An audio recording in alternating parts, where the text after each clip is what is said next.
To start, in partnership with Rapid7, my name is Irish and I'm from Trends. And I'll be discussing the integrated security operations for next generation attack surface. So before you proceed, let me ask you a question. Where are you planning to go? Or where are you headed? And although it's also a question that can be answered with something like a travel destination, what I mean is, what is your direction in terms of security development?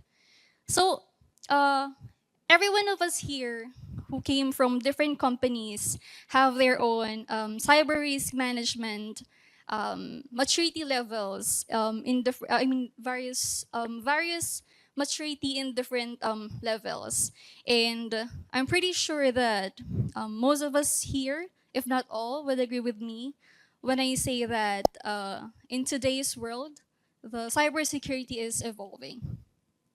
So what you're seeing on your screen now are some of the security technologies that most of you here probably are probably using in one form or another. So you will have a security requirement, and then you ask for budget, and then justifications have been submitted, and once it's finally approved, what's next, right? So once you've acquired a certain solution that will help you address your challenges and those concerns that you have, and then after you've planned rolling it out on your environment, you need to train your people, right? You need to train your people for them to be familiarized with that solution. But then the question is, will you be using that solution in its full potential, right? Or are you just using 5 to 10% of its functional capabilities?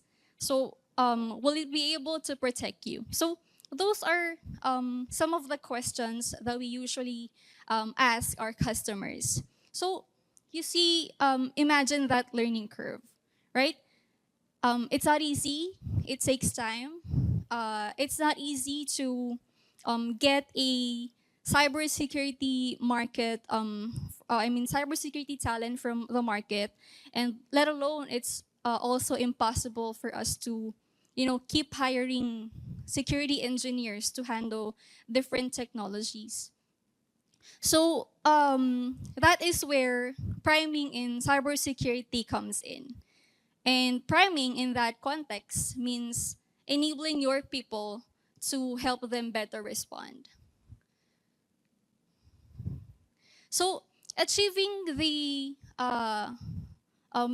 achieving the adopted state becomes hard because getting success is harder. So you have there your ever-changing threat landscape. You have there your cloud migration for your digital transformation, your fragmented technology for your siloed solutions, and then your overly complex systems and budget and team strains. So the question is, are you actually getting enough ROI? So that is where the platform approach comes in.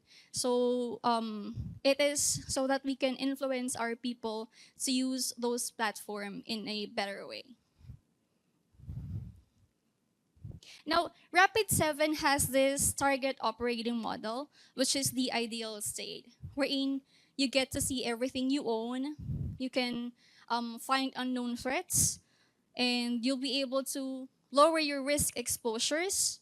And also, of course, you need to be prepared for the worst by having your incident response planning team and readiness workshop to help you define your plan of action.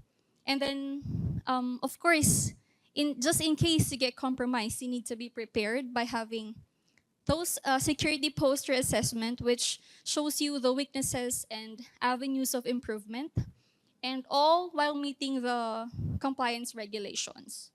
Okay, so having a structured approach is also important in helping us secure to have this structured development. But then, um, how do we have that? So as you can see here, I have here this cycle.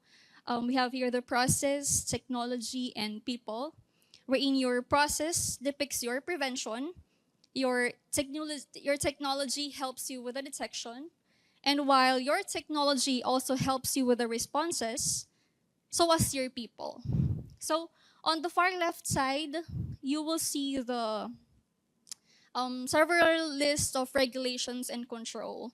So the purpose or the reason of having this slide is to help you guide with your maturity journey. So some of the questions that we usually ask is, where are you at on your maturity journey? Or what frameworks are you mapping into? Or what are the processes that you are using to ensure that your goals, your security goals are aligned and that you are meeting all those points? So you see, having a subtle behavior strategies like priming in this context helps us in reinforcing those frameworks to ensure that a secure behavior will be our default action. What problems do we help our customers solve? So, from having this managing risk and vulnerabilities to detecting and responding to threats, these are some of the real world problems that we're getting from our customers. So, we have here the problem about customers trying to get full visibility over their expanding attack surface, which includes the cloud, on-premise, and their application assets. And then we also have this problem about managing hundreds and thousands of security vulnerabilities across your assets. And then we also have these problems.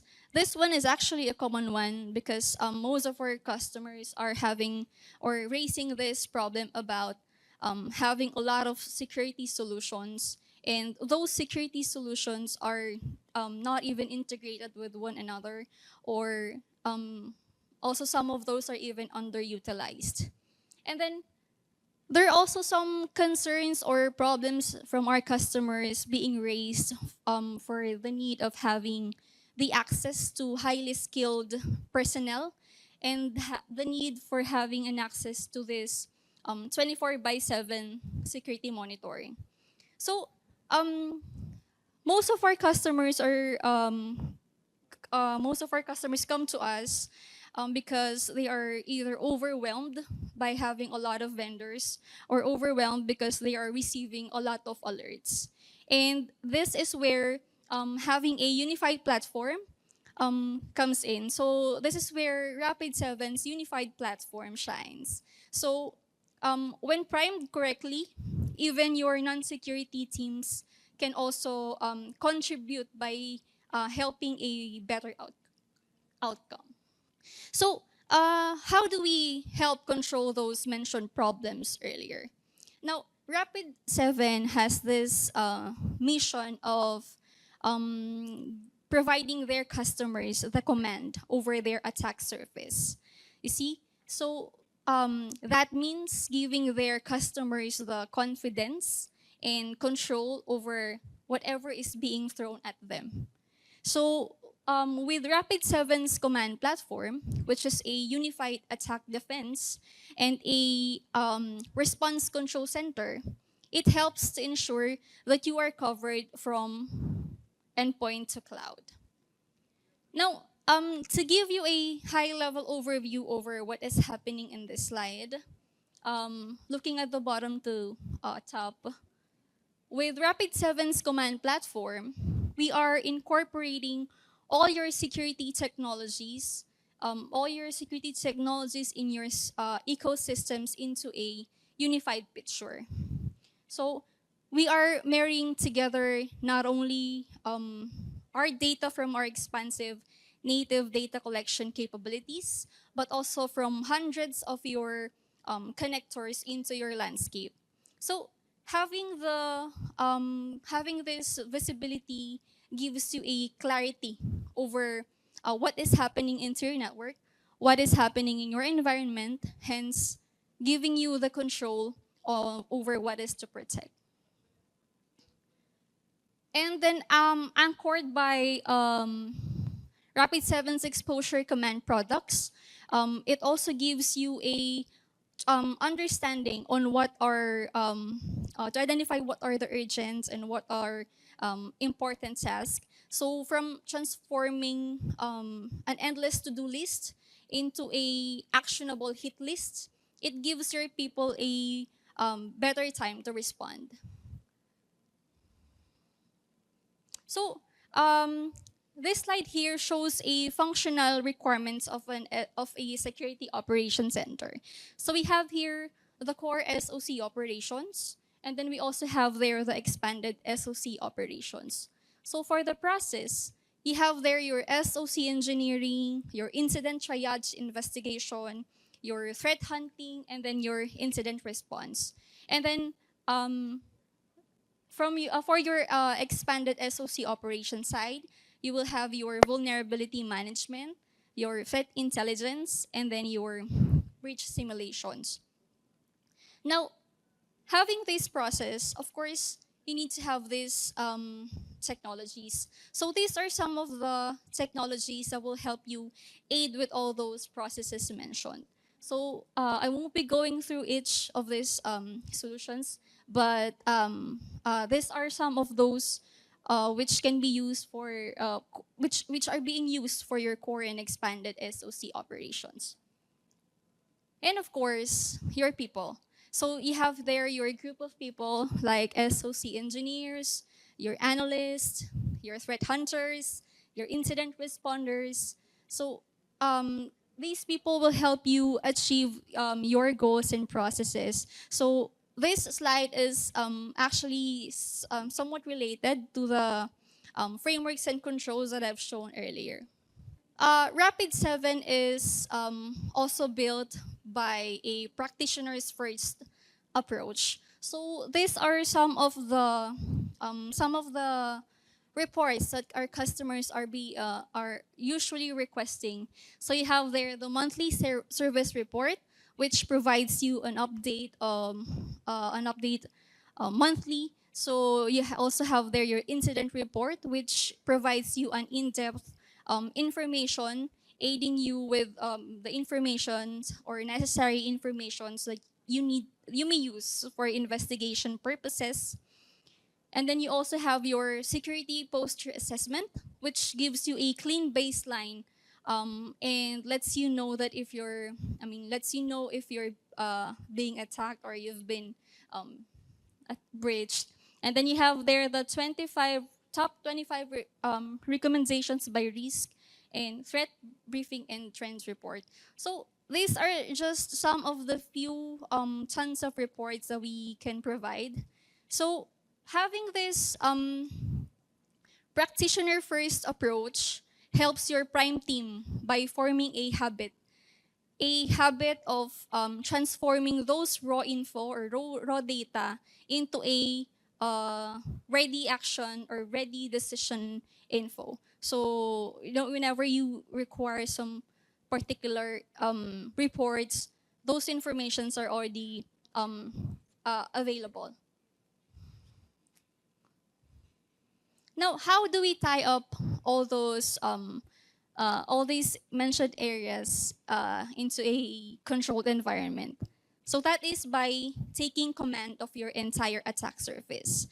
Now, I won't be going through all of these areas, so I'll just pick a few. So, for example, this one's pretty common.